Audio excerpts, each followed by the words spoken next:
Obviously dengar memang macam orang berkawat tau. Mana ada orang berkawat dekat dalam sekolah tengah-tengah hutan time-time dekat pukul 1 pagi ni.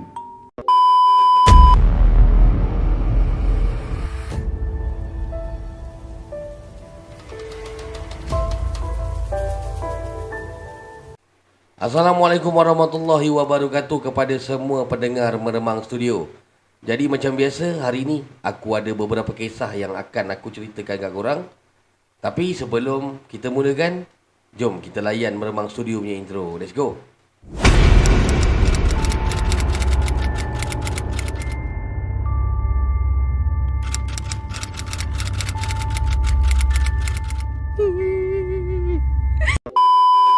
لو أنزلنا هذا القرآن على جبل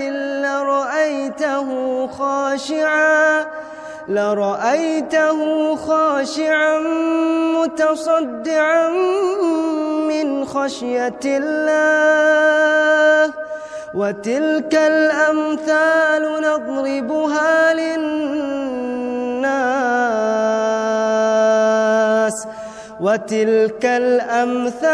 نضربها للناس لعلهم يتفكرون.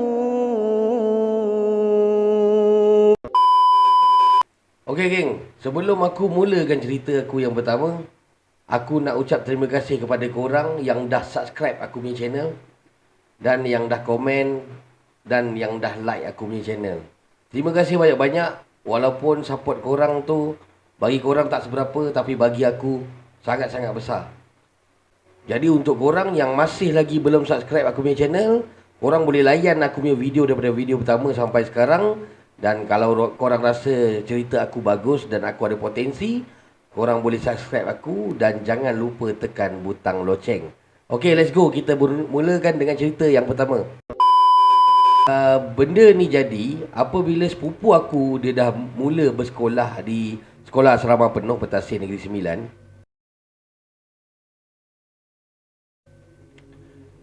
Sebenarnya banyak kisah-kisah seram yang berlaku dekat sekolah tu. Sebab kalau korang nak tahu, sekolah Petasin ni dia dekat atas bukit tau. Sudahlah atas bukit. Sekolah dia dekat dalam hutan tau.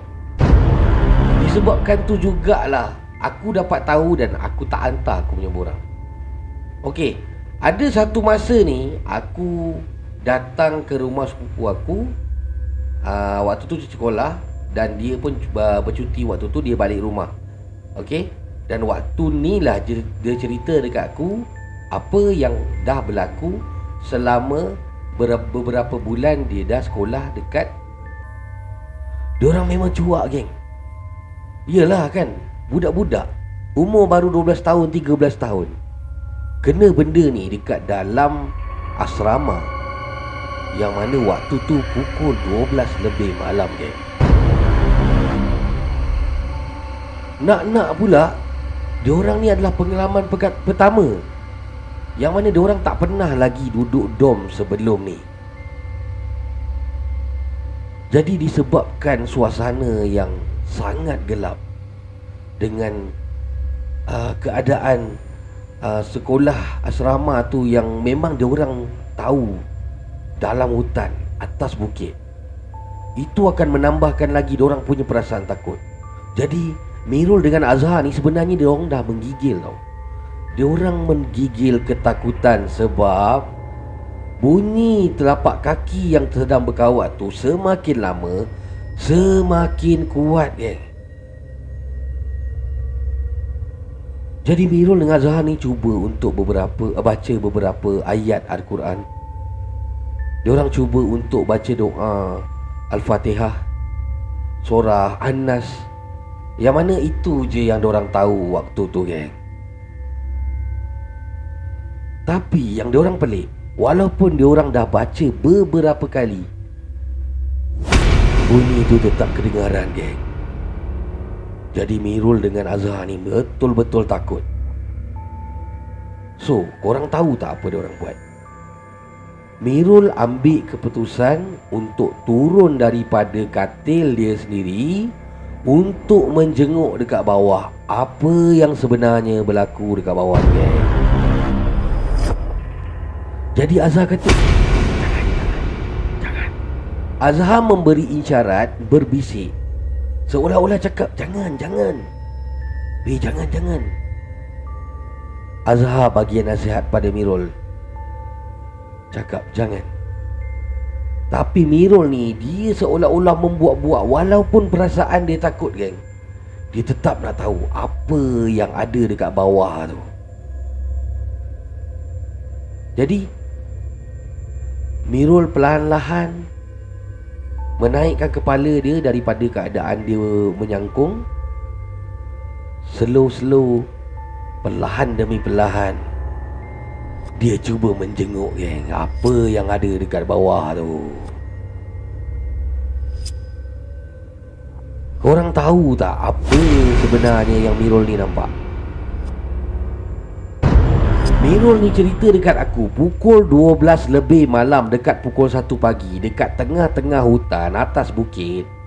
Dia menjengah dekat bawah blok dom dia. Apa yang dia nampak adalah sekumpulan sekolah asrama penuh tu lah. Okey, geng, dia cakap ada satu malam ni, dia dengan kawan dia lepas prep, diorang standby untuk tidur lah. Waktu tu diorang tidur lambat sikit lah, dalam pukul 12 lebih. Sebab bagi untuk asrama, diorang dipaksa tidur sebelum pukul 10 lagi. Jadi sepupu aku ni dengan kawan dia, aku bagi nama kawan dia Azhar lah. Okay, sepupu aku ni nama dia Mirul. Okay, Mirul dengan Azhar ni pada malam tu, dia orang ni tidur agak lambat sikit lah daripada budak-budak lain. Tak tahulah dia orang buat apa. Dan waktu tu pukul 12 lebih malam. Okey, waktu dia orang ni Mirul dengan Azhar kaki dia orang sebelah-sebelah, dan dia orang punya kepala menghadap ke tingkap. Dan dia orang punya hostel ni, dia orang punya dorm ni dekat tingkat 3. Apa yang jadi malam tu, waktu dia orang cuba untuk lelapkan mata, tiba-tiba sepupu aku, dia terdengar bunyi seakan-akan orang berkawat. Prap, prap, prap, prap, prap. Jadi sepupu aku ni, dia jadi macam, siapa pula yang berkawat malam-malam ni? Sebab memang obviously dengar memang macam orang berkawat tau. Mana ada orang berkawat dekat dalam sekolah tengah-tengah hutan time-time dekat pukul 1 pagi ni. Jadi dia pelik lah. Okey, waktu dia dengar benda ni, dia cuba untuk memandang ke arah Azhar, yang mana dia tahu Azhar pun belum tidur. Korang tahu tak, waktu dia pandang dekat Azhar tu, actually Azhar dah pandang dia tau. Dan dia baru dapat tahu yang Azhar pun dengar apa yang dia dengar sebenarnya malam tu. Jadi bila dia perasan yang Azhar pun dengar benda tu, jadi dia macam buat isyarat lah. Dia macam, dia cakap macam, kau tak dengar ke? Kau dengar tak? Dia cakap macam tu. Jadi Azhar dia mengangguk, menunjukkan yes, dia. Pendengar-pendengar meremang studio, apabila Mirul dengan Azhar ni terdengar seperti ada orang berkawat pukul 12 lebih malam, diorang memang cuak, geng. Yelah kan, budak-budak umur baru 12 tahun, 13 tahun kena benda ni dekat dalam asrama, yang mana waktu tu pukul 12 lebih malam, geng. Nak pula, diorang ni adalah pengalaman pertama, yang mana diorang tak pernah lagi duduk dom sebelum ni. Jadi disebabkan suasana yang sangat gelap dengan keadaan sekolah asrama tu yang memang diorang tahu dalam hutan atas bukit, itu akan menambahkan lagi diorang punya perasaan takut. Jadi Mirul dengan Azhar ni sebenarnya diorang dah menggigil tau.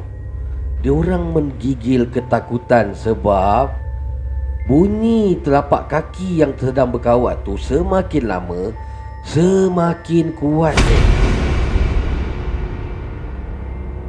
Jadi Mirul dengan Azhar ni cuba untuk baca beberapa ayat Al-Quran.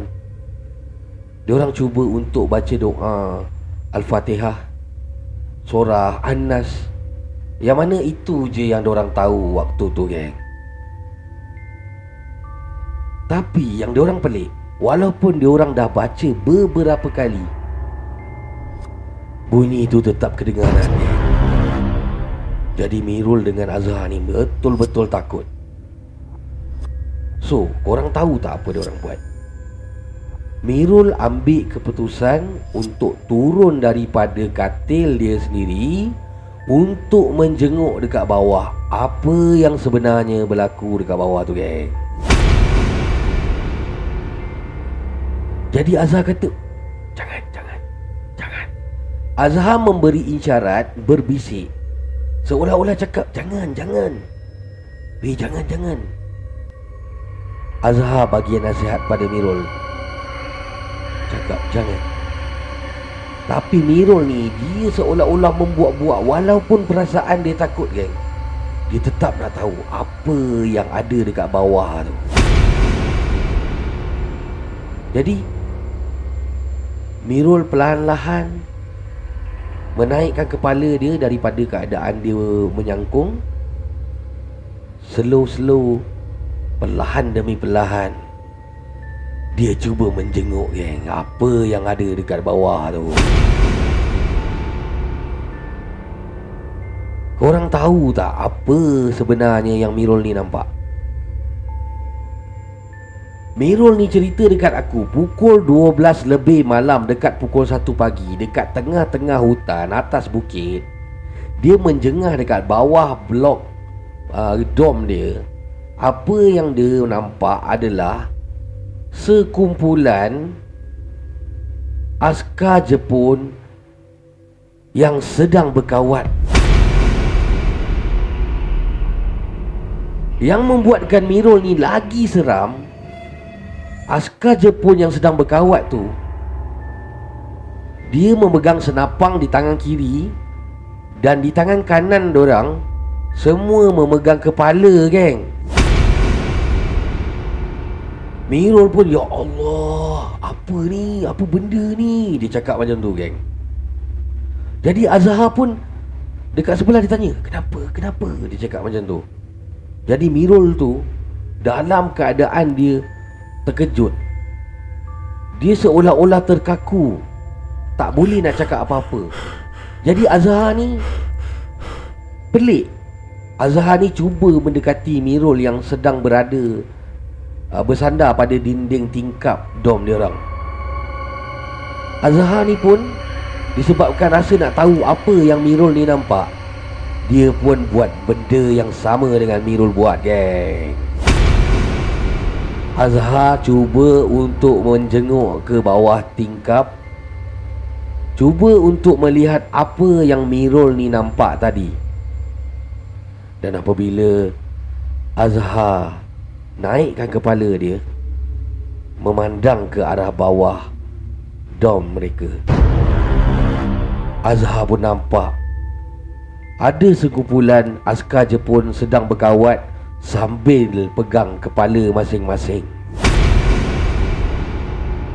Jadi diorang berdua ni dah memang terus tunduk dan tak tahu nak cakap apa-apa. Mirul ni dah memang tak boleh nak cakap apa-apa dah. Baca doa pun dah tak boleh. Azhar ni pula baru je nampak. Dia pun ikut sama-sama, geng, menggigil ketakutan. Dia cuba untuk baca beberapa surah, tapi dalam keadaan takut, surah tu tak terkeluar daripada mulut dia. Para pendengar Meremang Studio, Malam tu jadi malam yang sangat seram bagi Azhar dan Mirul. Dan selepas kejadian tu, Azhar dengan Mirul tidur di satu katil yang sama, yang mana tempat tu tempat Azhar. Dan diorang ni berpelukan sambil berselubung dengan selimut. Walaupun dalam keadaan diorang dah tidur berdua, telinga diorang masih lagi dengar kaki yang masih berkawat. Prap, prup, prap, prup, prap, prup. Diorang cuba untuk tidur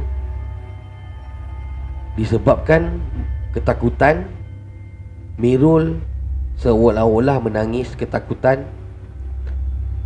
Dan malam tu akhirnya mereka dapat tidur. Pada keesokan harinya, Mirul dan Azhar bangun.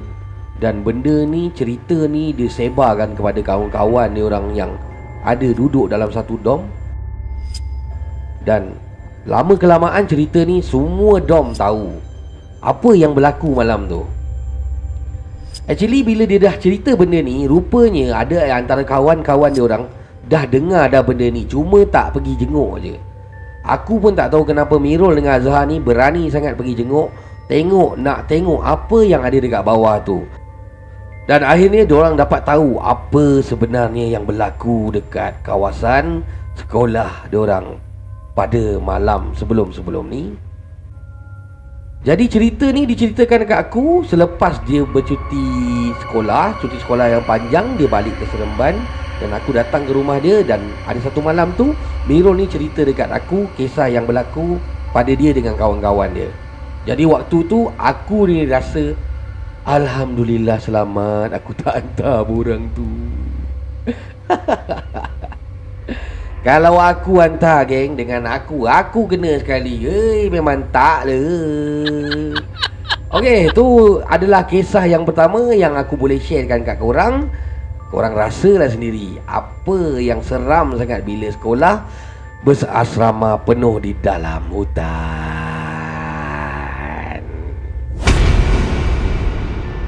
Anda semua jangan ke mana-mana. Kisah meremang akan bermula sebentar saja lagi, yang akan disampaikan oleh hos anda, Abang Fad, dalam Meremang Studio.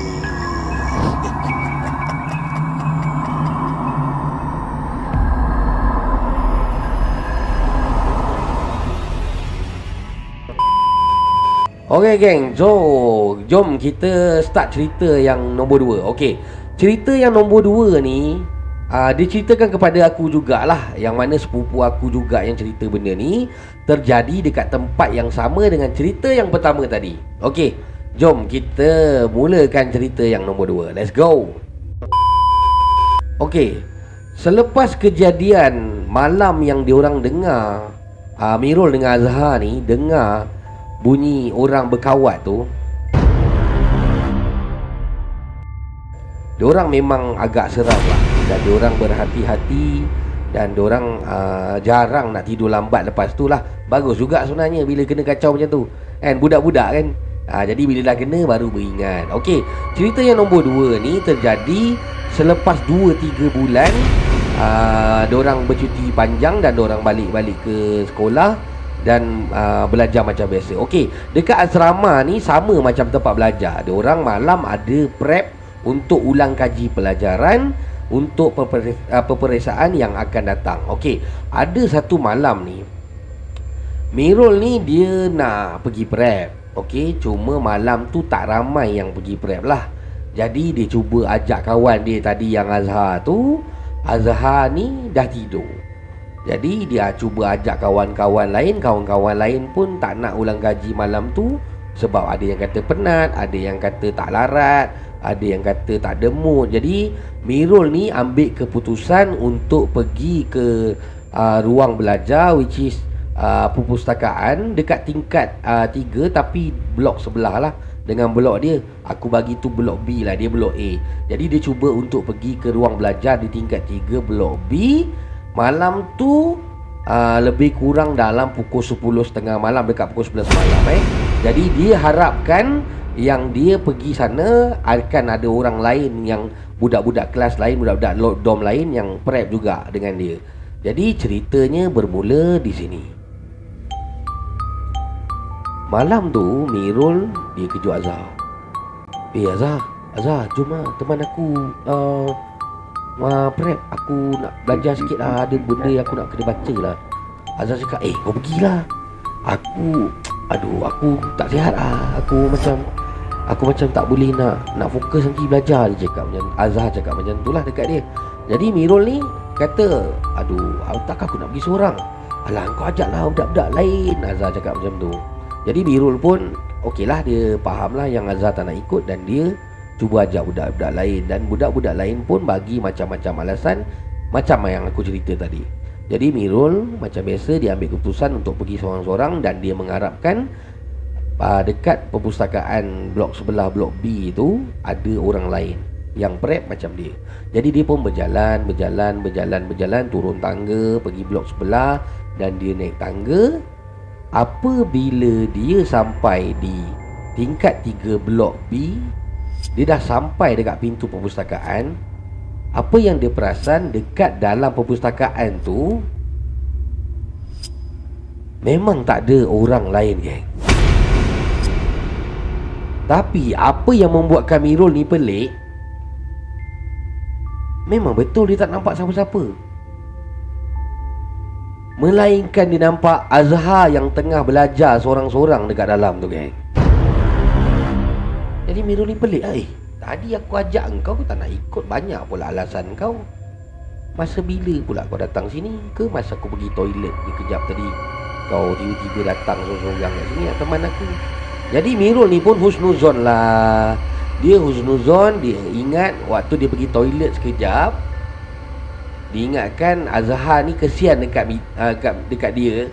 Azhar ni jalan seorang-seorang pergi kat perpustakaan, dan nak teman dia lah. Jadi dia pun okey lah. Okey, waktu dia masuk ke dalam, dia cakap, Azhar, kau tadi aku ajak kau tadi, bukan main lagi kau tak nak lah. Kau cakap tak larat lah, penat lah, apa benda. Tiba-tiba kau ada kat sini. Dia cubalah tegur Azhar ni kan, sebab dia ajak tadi Azhar tak nak. Tiba-tiba dia nampak pula Azhar dekat dalam tu. Apa yang best je, geng? Apa yang membuatkan Mirul ni seram? Azhar tu respon pun tak dengan apa yang Mirul ni cakap kat dia.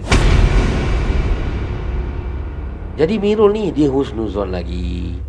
Dia mungkin ingat, okey lah, kan Azhar cakap dia tak sihat, jadi mungkin dia nak teman Mirul ni sebab kesian, tapi dia tetap tak ada mood nak belajar. Dia nak teman je Mirul ni, tapi dia ada pegang buku lah dekat situ. Jadi Mirul ni lepas dia tegur Azhar tak respon, jadi dia pun buat tak tahu, dia keluar, dia duduk dekat depan Azhar, meja berdepan dengan Azhar, dan dia keluarkan buku dia.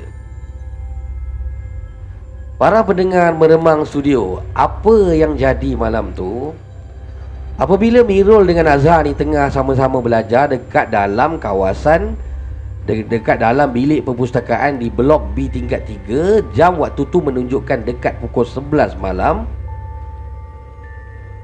Tiba-tiba Mirul punya pen jatuh di bawah meja. Jadi bila dia punya pen dah jatuh, Mirul ni nak ambil lah. Dia pun cuba untuk mencapai pen dia, tapi tangan dia tak sampai. Jadi pen ni jatuh jauh-jauh, dia cakap macam tu. Dia pun cuba untuk menundukkan dia punya kepala ke bawah, dan akhirnya dia terpaksa untuk turun daripada kerusi dia untuk capai pen yang dekat-dekat dengan kerusi Azhar. Para pendengar Meremang Studio, bila Mirul ni cuba untuk capai pen dia yang dekat dengan kerusi Azhar, dia ada rasa sedikit pelik.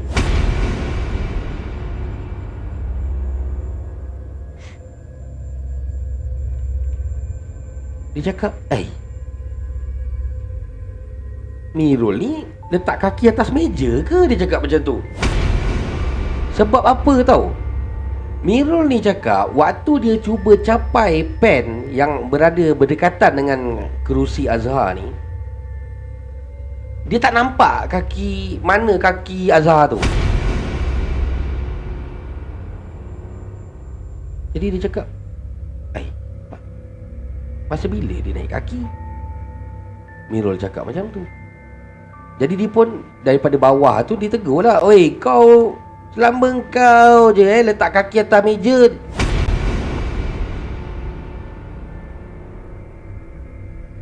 Tapi seperti biasa, daripada awal sampailah kejadian tu, Azhar tak pernah pun respon.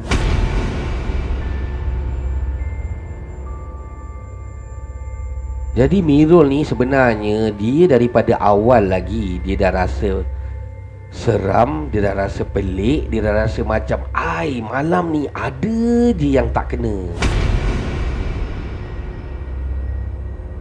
Pendengar Meremang Studio, dekat pukul 11 malam, dekat dalam perpustakaan, tak ada orang lain kecuali Azhar dan Mirul saja.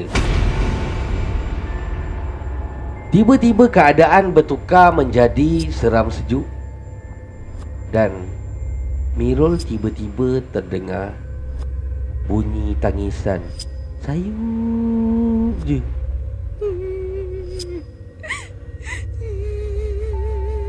Bila Mirul dengar, siapa pula yang nangis?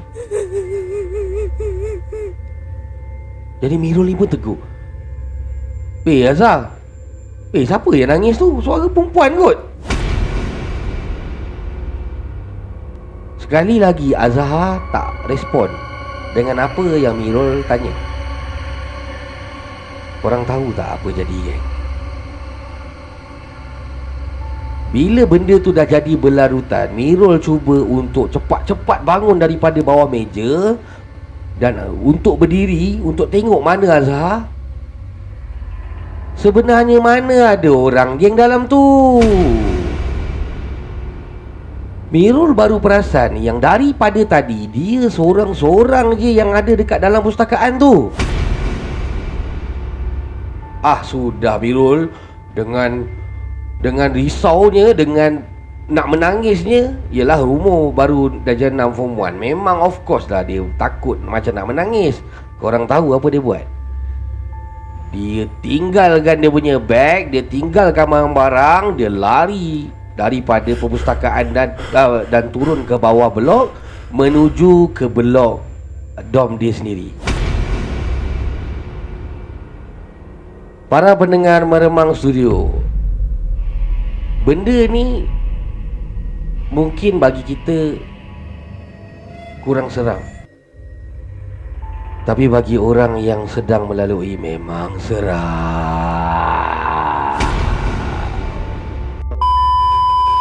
Jadi keesokan harinya,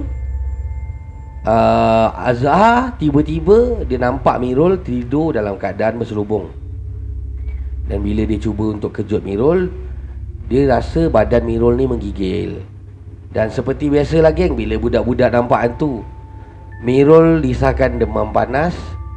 Dan hari tu dia demam panas untuk 3 hari. Jadi Azhar bagi tahu dekat cikgu dia, dan cikgu dia call mak bapak Mirul ni untuk ambil Mirul sebab Mirul demam dan kena bawa pergi hospital. Jadi itu dah dia kisah yang kedua yang Mirul ni share dekat aku. Yang pada korang, mungkin korang ada yang tak pernah duduk asrama, yang mana pernah duduk asrama memang boleh faham apa yang Mirul rasa malam tu bila kena daripada awal sampai akhir. Okay geng, so itulah dia cerita nombor 2. Bagi aku agak seram lah, sebab benda ni berlaku waktu dia umur darjah 6 form 1. Dan aku dapat merasakan seram tu sebab aku tak pergi, tapi dia cerita. Tapi dalam masa yang sama aku bersyukur lah sebab aku tak pergi dan aku tak hantar orang tu. Kalau aku yang hantar, aku tak tahulah. Aku rasa Kena sekali balik terus kot. Dah berhenti dah. Ha? Memang tak ada. Okey, jom kita pergi ke kisah yang nombor 3. Okey geng, kisah yang ketiga ni, benda ni Mirul lah cerita kat aku. Okey, tapi benda ni tak jadi dekat dia. Benda ni jadi dekat ibu dia. Okey, pada tahun 2001 aku rasa benda ni jadi. Okey, waktu tu dekat area Seremban ni, bukan macam sekarang lah. Seremban ni kan sekarang dah jadi macam bandar. Dulu tahun 2001 agak macam kampung lah, yang mana tak ada orang sangat lalu lalang, walaupun dah baru pukul 8, pukul 9. Okey, benda ni terjadi ada satu malam tu, yang mana ibu dia ni adalah ibu tunggal. Waktu tu ibu dia dah kahwin aku rasa dengan papa dia yang baru. Cuma malam tu waktu benda ni jadi, papa Mirul ni dia bekerja malam sebagai pembawa kren.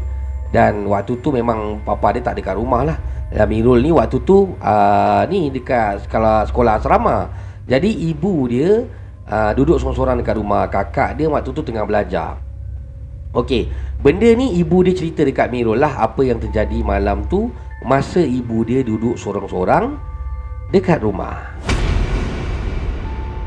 Okey, para pendengar Meremang Studio, apa yang jadi malam tu, ibu Mirul ni cerita. Aku bagi nama ibu dia. Ibu dia ni aku tak nak bagi nama betul.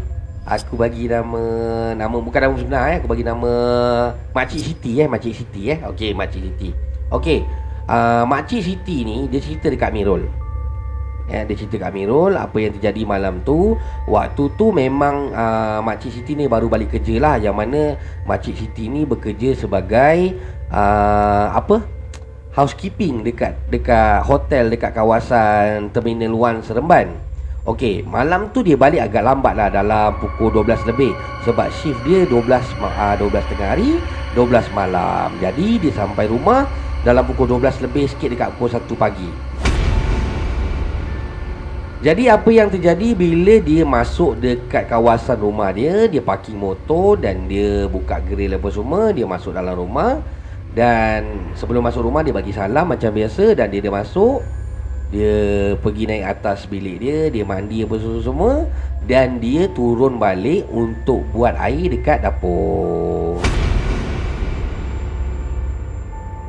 Waktu dia masuk dekat dapur, waktu Makcik Siti ni masuk dekat dapur, dia dah rasa ada macam something wrong somewhere lah.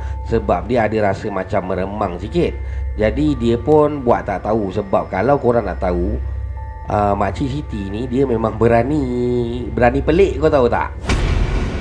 Dia punya berani pelik. Memang kita orang ni yang saudara-saudara ni memang agak mengagumkan lah juga Tapi sebab kita orang ni tak ada nak cakap apa-apa dekat dia, dan kita orang tahu dia berani je lah. Okey, malam tu waktu dia nak masuk dekat dapur, dia cuba untuk buka lampu. Dia dah rasa something wrong somewhere lah sebenarnya.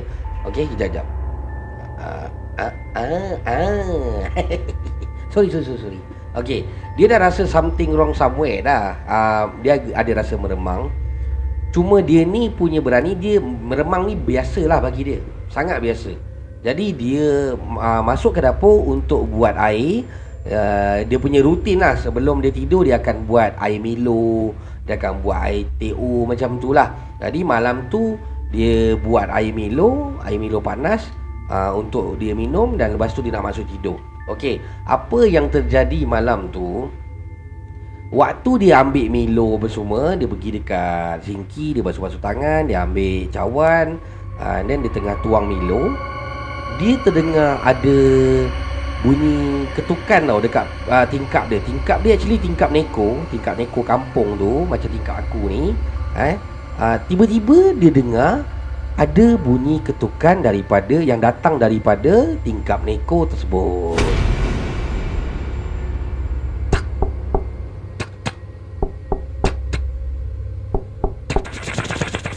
Dia dengar macam tu.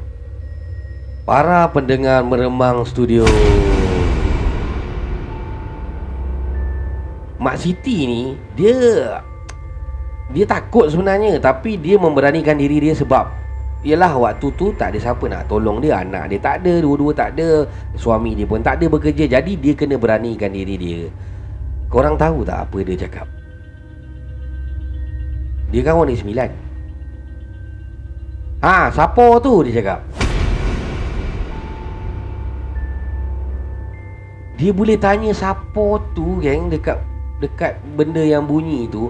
Aku rasa dia Mak Siti ni ingat tu orang kot. Jadi bila dia tanya siapa tu, memang tak ada jawapan lah, tak ada respon daripada orang ke kat luar kawasan rumah dia tu kan. Jadi dia pun buat tak tahu. Tiba-tiba sekali lagi dia dengar bunyi ketukan tu lagi kuat.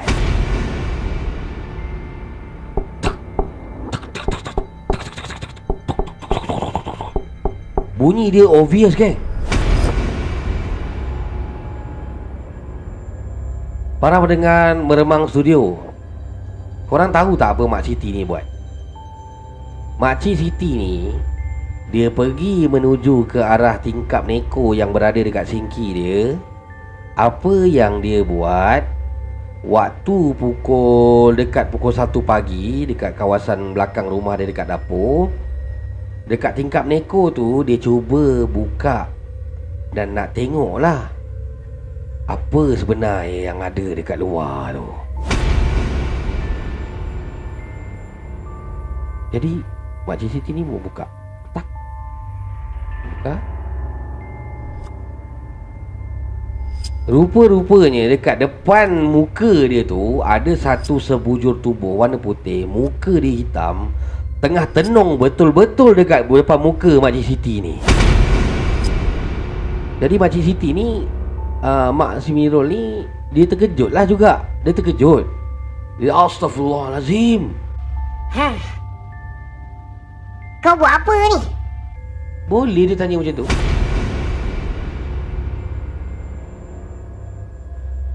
Korang tahu tak, Makcik Siti ni, walaupun dia terkejut, apa yang dia buat? Dia boleh tanya benda tu, kau buat apa belakang rumah aku ni? Benda tu tak jawab geng. Benda tu merenung tepat ke mata Ibu Mirul ni. Jadi Ibu Mirul ni ambil keputusan yang sangat-sangat bagi aku tak masuk akal lah. Tak masuk akal untuk orang yang normal macam aku. Korang tahu tak apa ibu dia buat? Ibu dia pergi ambil air panas yang dia dah jerang. Dulu orang lama pakai cerik tu kan, dia dah jerang air tu. Dia pergi simbah dekat muka penatang tu geng.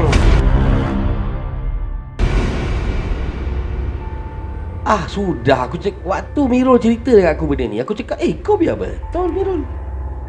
Takkan ibu kau simbah kot? Ibu kau tak takut ke? Aku cakap macam tu lah. Dia cakap, tak, ibu aku sebenarnya dah banyak kali dah jumpa benda ni, cuma aku je tak cerita kat kau. Ya Allah, para pendengar Meremang Studio, korang gila ke? Korang nampak benda tu depan mata korang? Merenung tepat dekat mata. Boleh pula ambil air panas. Tak lah.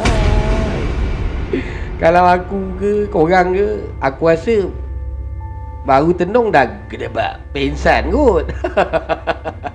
Tapi ya, ibu dia ni memang berani lah. Korang tahu tak apa yang jadi selepas ibu dia siram tu?